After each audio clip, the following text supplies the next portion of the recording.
Hello, my name is Hugo Prévost, and this is SVGA, your retro PC gaming podcast. With me, as always, is Robert Hills. Hello, Robert. Hello, Hugo. How are you today? I'm fine, and you? I've had quite the adventure, but that's another story. This is maybe a story for another time, perhaps. Perhaps. Something involving dogs and barks and so on. So Robert, this is episode 7 of the podcast already. This week we're tackling one of I'd say the lesser known series published by a giant, Sierra Online. And so what did we play this week, Robert? This week we played Police Quest 1 in Pursuit of Death Angel, but we played at least I did, the VGA updated one. Yeah, we played the VGA update. Did too. I think it's the version that is included. Well, you have the option to go back to the original version of the game when you buy the. It's a collection, the Police Quest collection on Steam. So it was actually a collection first put out in the 90s. I actually had this one, and it came in one of those giant jewel cases, and it also came with the first SWAT, which this does not, but it uses the same cover art and anything. Anyways, that is a very useless interruption. So please carry on. It's interesting because there will be a lot to talk about if we decided to do an episode on collections and remasters and re-editions and so on. So it's the VGA version because I think it's the original one was EGA, which is and this is a VGA podcast explicitly. We do not. Well, we try to stay into certain limits, but this today is a game from 1987. So when we decided to call this podcast as VGA, it was it sounds cool, but what does it entail? So, we'll see. So. I mean, we're just lucky this one had a VGA version because we can play it without being shot. Yeah, and there's a few other modifications they did in the game, including something about poker that we'll talk about later. And thank God there was something they did about the poker bit because, oh my God, it's quite something. But so Police Quest, because we mostly know about King's Quest. There's also Space Quest, and there's also, of course, Leisure Suit Larry, which is completely different. But there's a reference in the game, in Police Quest, about Leisure Suit Larry, because I think there's a tradition by Sierra to reference the other Sierra games in their titles. Sometimes a bit on the nose, maybe. This time it's a little more subtle, I think. But if you know what it is about, you know what it is about. So it's okay. But Police Quest, which, as the name says, is about a police officer who's called Sonny, I think. Sonny Bonds. Yeah, exactly. So he's a police officer in the small California town, which is being transformed slowly into chaos by drugs, sex, and all sorts of criminal activity. Murder. Don't forget murder. Yeah, of course, murder. Yeah, sure. And so, you have to control this police officer. You have to go through a day-to-day police routine, if you could call it that, and try to catch this Death Angel, which is a name. This reminded me of the. I don't know if you've played Max Payne. Yes, I have. Which came the Valkyr and all that. Yeah, exactly. So this reminded me of that, but of course, Police Quest came first. It did. So one of the things I wanted to talk about today is how they both try to make it realistic, and in the same time they succeeded into making it boring in a way. Yes. So it's one of those games that really, and it's harder to tell now that you're buying things on Steam and you don't get anything. But this is one of those games that, especially in like the early 90s, late 80s, really relied on manuals. Mm-hmm. I remember the manual for this one. You go through and and this is still like a remaster. When I got it was on a CD, which was not the original, obviously. But you go through and it's got sort of police procedures, it's got charge codes and all this sort of stuff that leads to essentially when you're playing the game, you can't speed, you have to stop at stop signs. The driving system is interesting, which we can talk about in a little more depth. But essentially, it tries to make things a very by the book, like this is real police procedure sort of stuff. Yeah, exactly. And this is what I was talking about when I said it was interesting, because they really tried to put you in the existence of this police officer in a small town. I mean, you can drive around, you can talk to people. Like you said, there's police procedure codes. Even the first few screens of the game, you get into the office and there's really nothing interesting on the screen. It's not like, oh, you have a quest, noble adventure, you have to slay the dragons. No, it's like, oh, I put in into today. Work. Yeah, I gotta check my cubby hole for my mail, and all that sort of thing. Yeah, exactly. And the first few actions you got to take is basically take a shower and get change. And so, in that sense, and I say this coming from a person who played 200 hours on Elite Dangerous, including maybe 50 or 60 of those hours just doing space trucking. So transporting stuff from one point to another, and then docking, and then launching off, and then docking again. And so I understand that there can be an appeal into procedural stuff. And I started playing this, and okay, I understand that you have to get changed, and that I gotta take a shower first, and okay, I get it. But I'd say that in the first few minutes, even when you pull in the station, it's okay. I'm gonna need a walkthrough for this, because even if I understand what I need to do, basically, which is you have to go to the briefing, but you have to do all these things first. And it's like, no, I go to my locker in the locker room, and it says, oh, what's the code? And I have to check for the code. Oh, it's in that newspaper. I was thinking, oh God, this is really a Sierra game. Yeah. And you're going to need that part of info that you got 3 hours ago in the back of a napkin. Oh, you didn't note it. Well, too bad. So yeah, I spent the whole game, which is about, I think, 3 or 4 hours if you go through the walkthrough. And I spent the whole game thinking, yeah, this could be fun. But it's not really fun in a way. So no. I don't know what was your impression about this, but did you have a good time? I don't know if I had it. So playing through it, it was kind of one of those things that, and this happens occasionally on this podcast, where it's like, okay, I got to finish this game.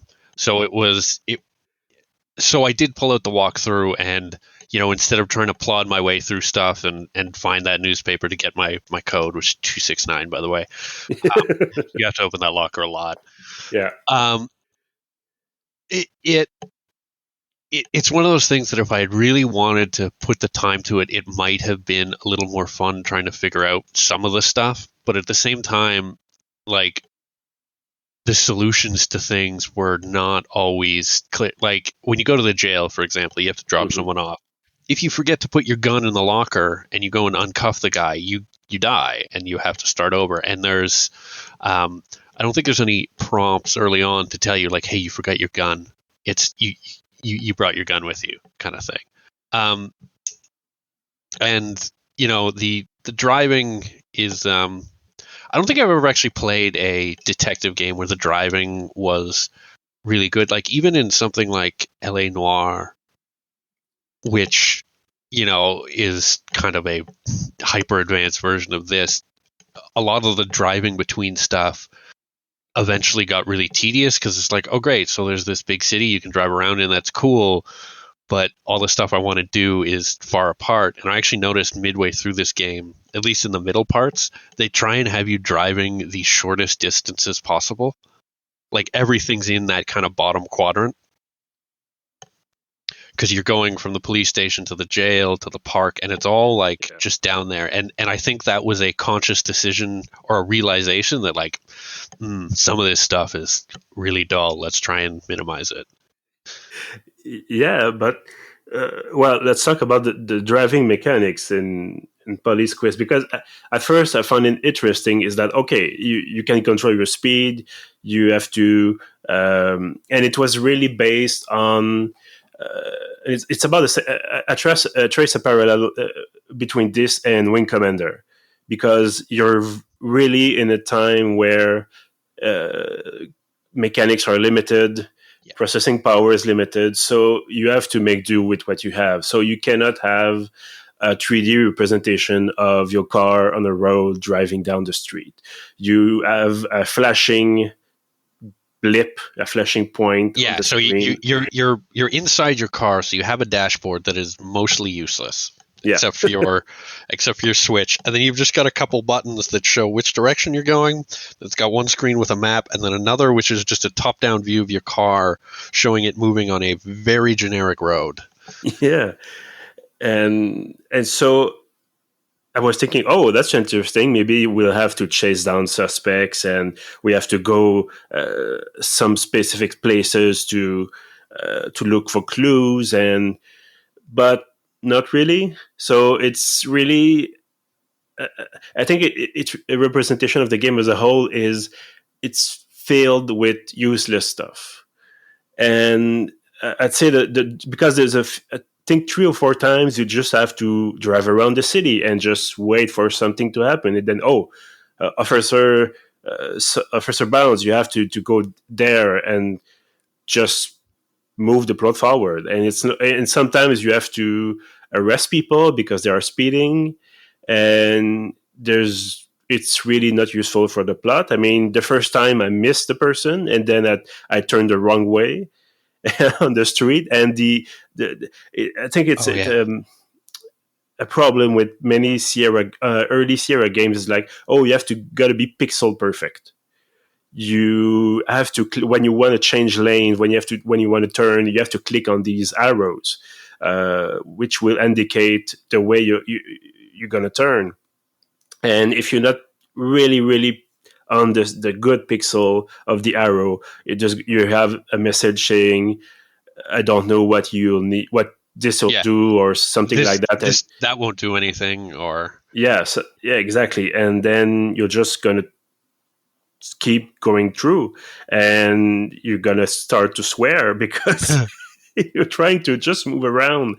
And when you have to fight the system, which is ironic because you're playing a cop, but when you have to fight the system in a game, straight and narrow cop too. Sonny Bonds is not a maverick. Yeah. So he's a by the book guy. He's really following the procedure. Well, really the manual in a more way than one. Yes. So yeah, you want to move around, you want to move the plot forward, and then you just have to sometimes wait. You have to, when you go to the jail, you have to, like you said, put in these procedure codes which don't do anything. I mean, like I said, I follow the walkthrough, but I don't know if you miss one, is it game over? Or no, you just to get full points, because I think it was 215 or something. You need to charge them with all of the crimes. Oh yeah, but it's one of those things that, like, as long as you charge them with one at like speeding or whatever, you'll still get the person in jail, and it's fine. It's just when you don't charge them with everything, they're actually they could be, you don't get full points, which is interesting. I think, like, in a sort of social way now, like looking at like, oh yeah, if you're a cop, you got to charge everyone with everything that's possible is, and in this, it's good. It gets you more points. And I think that's interesting because, like, one of the things police do often is just charge people with too much because they can. And anyway, that's a much different discussion. But it's interesting that like the by the book good guy or whatever is like, you didn't just blow a stop sign. You were speeding. You were speeding in a safe zone, and like on and on and on. Yeah. Of course, he also did have cocaine in his trunk, so I don't know. The cocaine that mysteriously appeared in the trunk when the police officer opened it. But yeah, like you said, it's a completely other discussion. But it's really interesting. It was really interesting to know that it was developed by an ex-cop. Yes. So a guy called Jim Walls, and I think he got in a shootout. He was hurt or something like that, and then he decided to basically retire. And then he met Ken and Roberta Williams from Sierra and decided to eventually develop the first 3 police quests. So it's in a way, it's really, I think it's in large part his own experience and his own way of seeing police work that has been put into the game. Yeah. But I will maybe argue that maybe it would have been more interesting if you, I don't want to say streamline this thing, because like I said, it would have been interesting to look around for clues, to talk to people, to get see how people feel in the streets and so on. And there wasn't a lot of actual detective work, was there? Yeah. You don't really look for hidden stuff. It's more you talk to people and the game carries you along with it. Yeah. But yeah, I want to talk about the writing. Oh yes, I think we have a few notes about that, because it's really a game of the 80s. Yes. And it's really a game written by a guy being a cop in the 80s. Yeah. I'm guessing Jim Walls is white. I think that's the same assumption.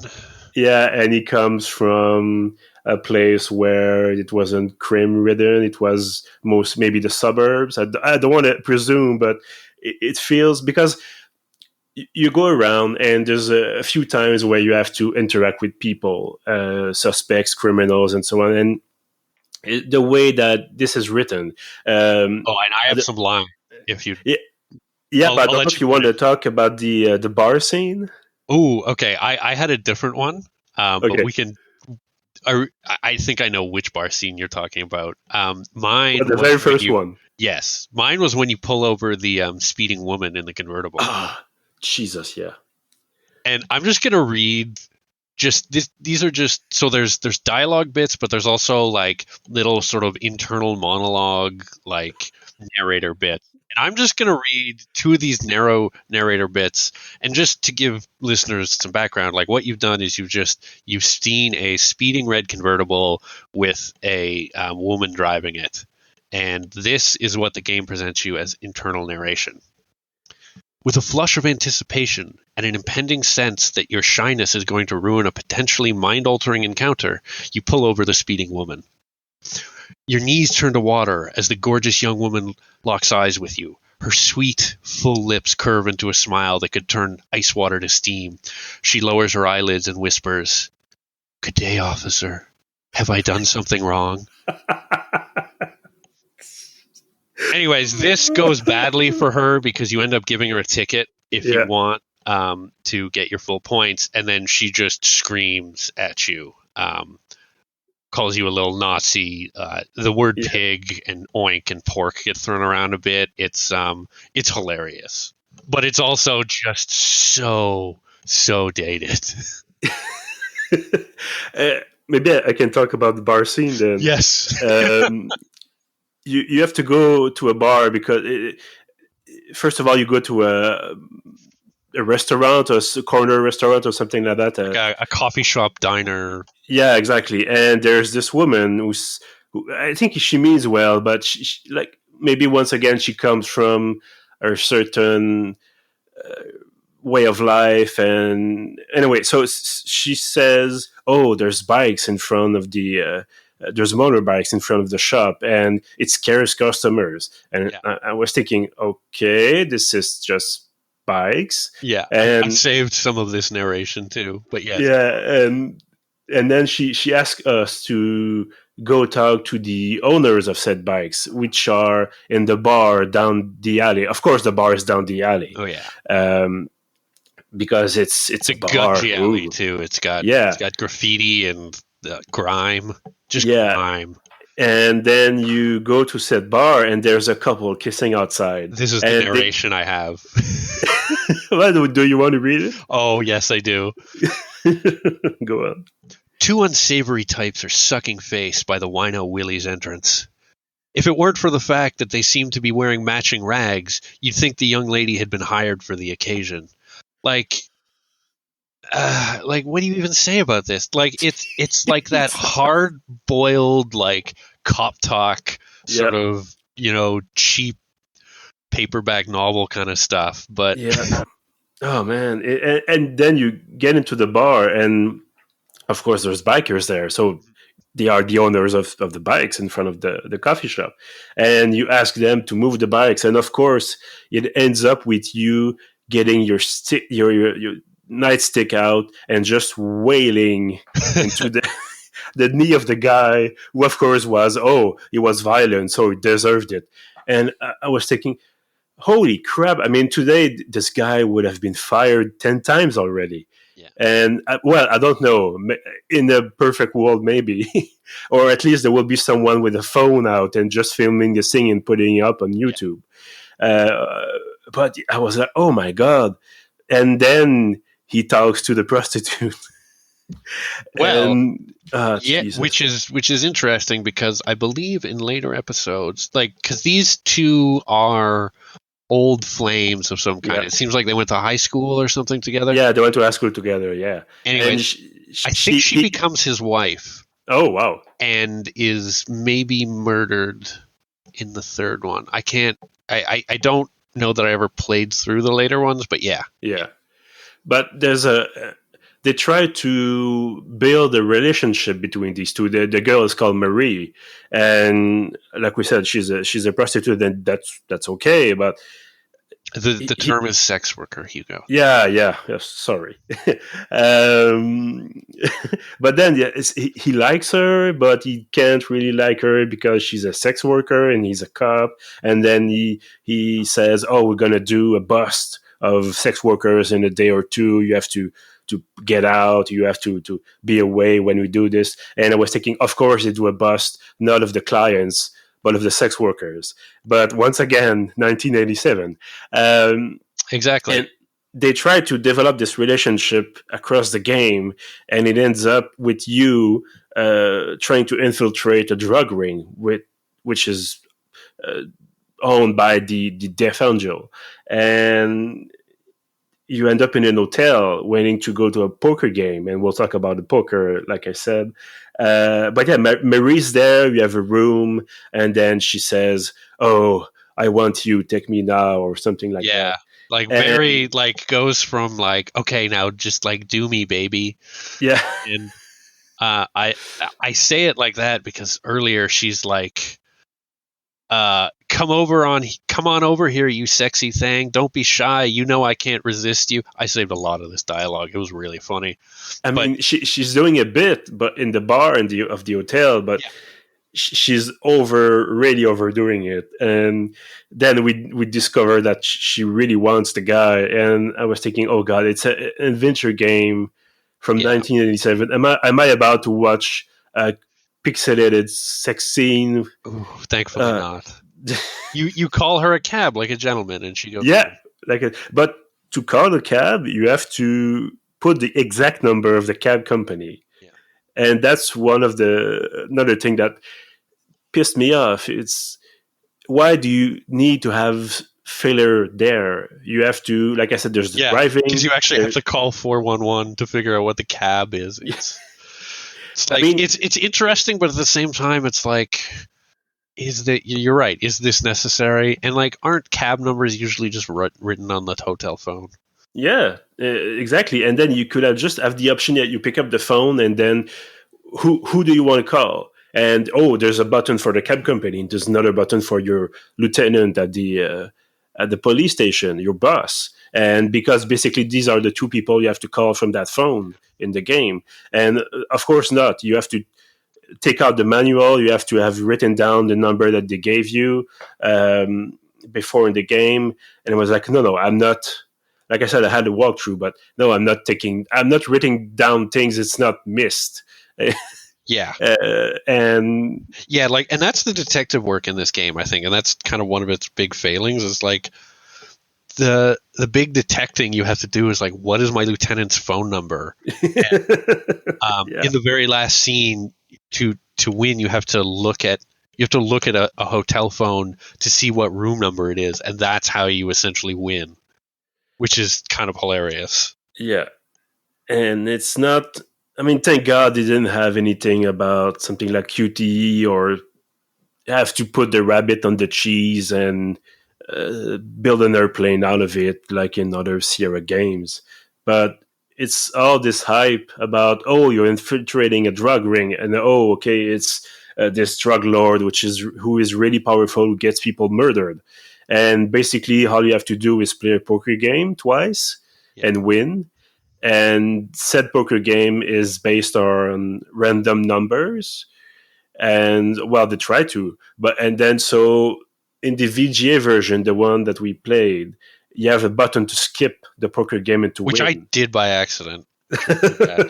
Well, the second poker game, I won the first one, but yeah, but it's still, I mean, like you said, there's basically no police work there. It's like, oh, okay, you have to, well, no detective work is, oh, what's my lieutenant numbers at the station? But it's not, oh, did this suspect tell the truth when I asked him about the murder or something like that? It's really, it's did I put away my gun before I put him in handcuffs? Like, it's very like just doing very basic stuff in order, but no actual detecting. Like, you find a guy, a dead body, and to figure out, all you have to do is just like open the sheet and it's like, oh, he's got a tattoo. It's the guy I was looking for. And that's your detective work because you went on the computer earlier and it told them you had a tattoo. Anyways, it's a little light on the police, like detecting, and really heavy on like procedure. Yeah.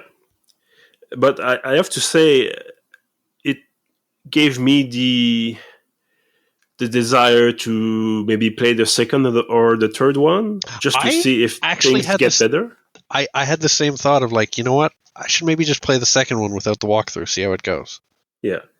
Because the idea is, the basic idea is interesting. Because we don't have that many games about detective work. You talked about Alien War, and all I've seen of that game are memes. And they try to ask you to see if you trusted someone with their facial expression, and sometimes there were bugs, and so they look like clowns, and you have to determine if they were telling the truth or not. But yeah, so we have this, and maybe we have a few other games where you have to base your assumptions on clues, but it's really slow burning games. And here they try to mix action with police work, and it works a little bit, but not really. Yeah. Well, I think one of the interesting things of this game is I don't think you ever actually fire your gun.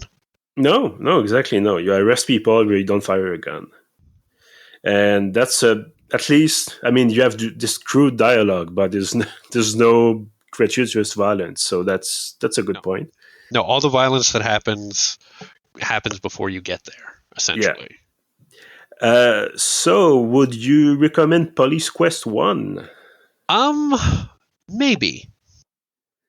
I think there's something there. It may be a little slow. I think you should probably read the manual before doing it. If you want to give, like, you definitely need to read the manual before doing it if you're going to play it, sort of without the safety net of a walkthrough. Mm-hmm.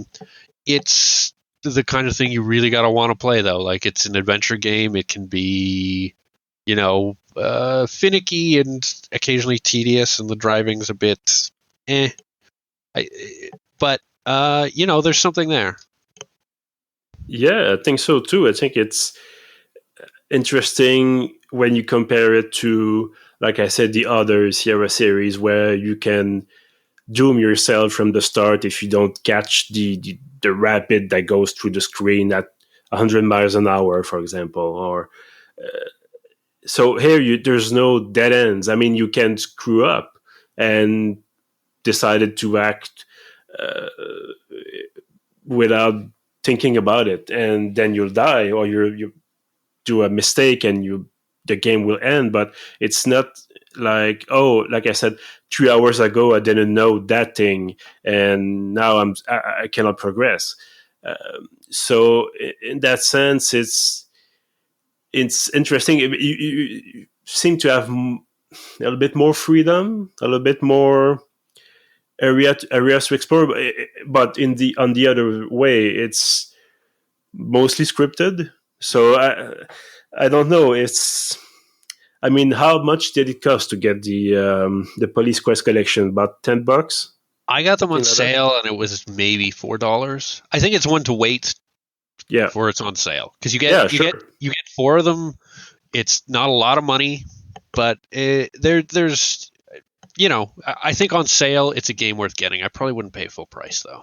No, but yeah, it's a sign of a bygone era. Maybe don't Yeah. get many games like that today, and we could go without the point system, for example, or the tediousness of putting in some number codes for the when you arrest people. But otherwise, I see where they try to go, and I find it interesting to try to create all this universe which is based on reality almost exclusively. I mean, there's no, like I said, there's no wizards, there's no space battles, there's no superpowers. It's okay, it's you. Speed limits and stop signs. And Yeah, I mean, it's interesting. I mean, I wouldn't say I had a good time, but I had an okay time, and that's yeah, it didn't upset me in the ways that Phantasmagoria did. I think. Well, sure, we're about to talk about Phantasmagoria. Yeah. Well, we almost made an episode, but we won't. But I think just the format of the sort of 2D, pixelated adventure game works a lot better, and sort of the drawbacks of it are sort of easier to accept because of, it basically, it's a system designed to do what it's doing, and it works okay. Yeah, exactly. And I don't think this would have worked as well if it was in 3D even today. Like I said, I haven't played Alien War, but I feel like when you get this view, this 2D view, it's like, okay, you can really take in the room instead of having to move your head around and to see, oh, am I missing something? It's like, okay, you're there, you see everything in the room, and then you can act on it. Yes. Yeah. So once again, Robert, as usual, thank you very much for being here with me today. I think we're having quite a journey now on episode 7, trying a few different types of games. We haven't moved yet into, I think, strategy territory. I think we haven't. I think we've got 1 or 2 ideas though. Yeah, exactly. And of course, there's a lot more types of game we can try in the coming weeks. We talked about why did we decide to go with SVGA before in this episode, and I think it's. I was watching a video this week about basically a big PC box collector. And basically, this video was an occasion for this guy to flex his collection, but he was going through the history of packaging for PC games, which is not really something we usually think about. But yeah, he said the expression "the golden age of PC gaming," and during the 90s, and I think this is really why I wanted to go back to older games, because we could do new games and talk about how the new Call of Duty cannot fit on a 250 gigabytes hard drive on a PC, which is completely stupid.